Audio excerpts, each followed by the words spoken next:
नमस्कार किसान साथियों, एक बार फिर से हमारी वीडियो पे सभी किसान भाइयों का स्वागत है।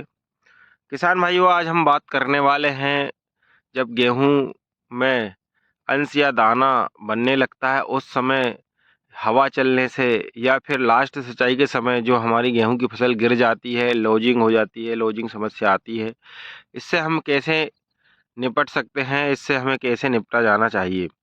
किसान साथियों, लॉजिंग की समस्या होती क्या है और ये आती क्यों है?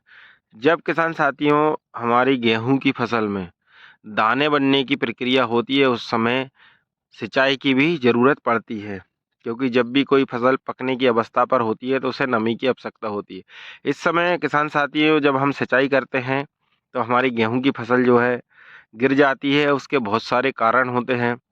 या तो आपने बीज रेट दर ज़्यादा रखी है, बिजाई ज़्यादा की है, उसी के साथ फास्फोरस की कमी से भी हमारी जो गेहूं की फसल है वो गिर जाएगी आखिरी में, अगर फास्फोरस की कमी है। और तीसरा कारण है किसान साथियों कि जब हम सिंचाई करते हैं उस समय मौसम या हवा, अगर उस जिस समय हम लास्ट सिंचाई कर रहे होते हैं उस समय अगर मौसम खराब है, हवाएं चल रही है, तब भी किसान साथियों इस प्रकार की समस्याओं का सामना हमें करना पड़ता है। तो हम बात करेंगे किसान साथी कि हम इन समस्याओं से कैसे निपटा जा सकता है। सबसे पहले तो किसान साथियों हमें जो है हमारे गेहूं की फसल में बीज दर को सही मात्रा में बिजाई करना है।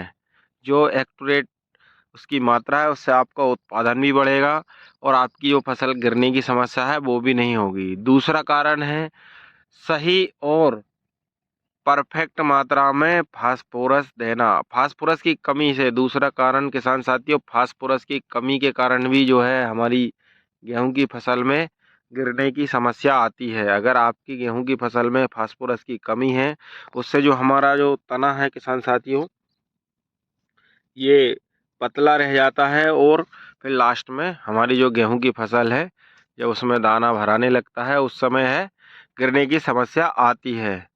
तीसरा कारण है किसान साथियों कि जिस समय हम सिंचाई कर रहे होते हैं उस समय मौसम का खराब होना, उससे भी जो है हमारी जो गेहूं की फसल है वो गिर जाती है। तो किसान साथियों हो सके जहाँ तक सिंचाई जो है अगर मौसम खराब है तो शाम के समय करें, रात्रि में करें।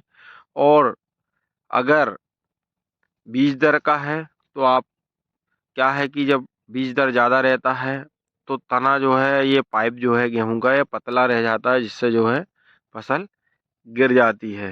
तो इस प्रकार से हम जो है गेहूं की फसल को लॉजिंग की समस्या से, गिरने की समस्या से बचा सकते हैं। किसान साथियों जब हमारी पकी हुई फसल गिरती है या पकने से पकाव की अवस्था पर फसल गिर जाती है उस समय 10 से 15% तक उपज पर इसका प्रभाव पड़ता है। जो उपज है वो 10 से 15% तक घट जाती है किसान साथियों। तो इस प्रकार की समस्या से बचने के लिए हमें सही बीज दर का इस्तेमाल करना चाहिए। धन्यवाद।